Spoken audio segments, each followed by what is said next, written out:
Richard Oakes, 5 Fast Facts You Need to Know. Native American activist Richard Oakes is the subject of today's Google Doodle. May 22, 2017, would be his 75th birthday.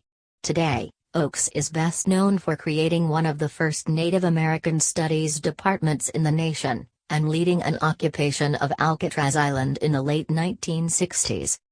Oakes, affectionately dubbed Chief his fellow natives, was born in New York on May 22, 1942, and died on September 20, 1972 at age 30.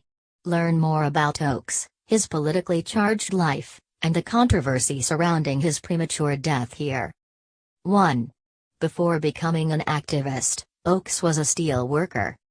Oakes was born in Acton, New York, where he followed in the footsteps of his ancestors by fishing and planting crops of corn, beans, and squash. Unfortunately, this existence was destroyed by the construction of the St. Lawrence Seaway, which, according to Indiana County News, brought heavy industry to our pastoral area, resulting in contamination of our lands, waters, and bodies. Faced with finding a new profession, Oakes evolved with the times and became a high steel worker, which required him to do a great deal of traveling. It was during one of these trips that he met an Italian woman in Rhode Island, and the two would have a child, Brian, in 1968. 2. He attended San Francisco State University. Not long after the birth of his son, Oakes divorced his wife, changed professions yet again, and moved out west. He subsequently enrolled in San Francisco State University, where he attended classes during the day and worked as a bartender in the nearby Mission District at night. While in attendance at SFSU, however, Oakes grew discontent with the courses that were being offered, and joined forces with an anthropology professor to expand the curriculum to include Native American studies.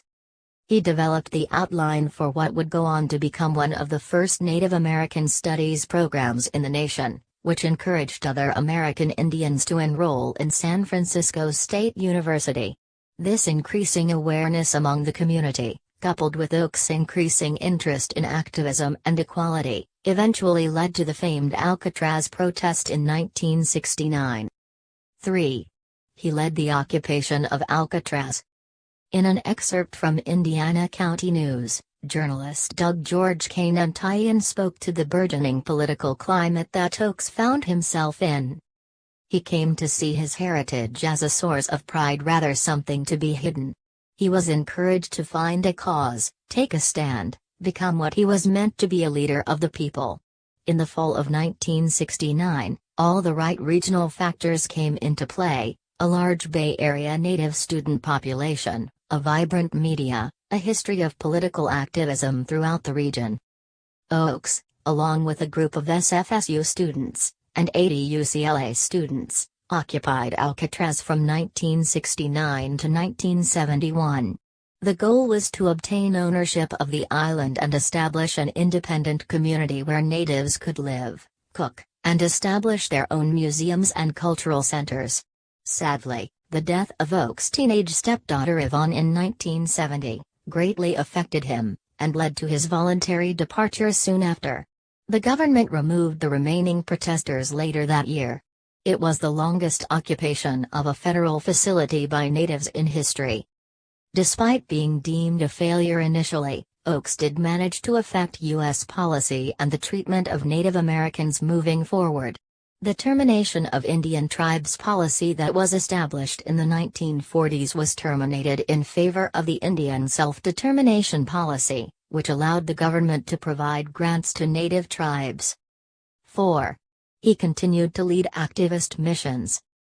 After Alcatraz, Oakes continued to participate in activist organizations.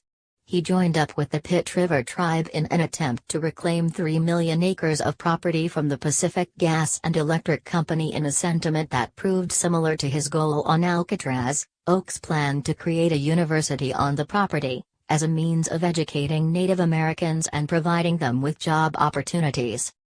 This attempt, while successful, led to police brutality that included bombardment with tear gas, billy clubs, and brief jail time.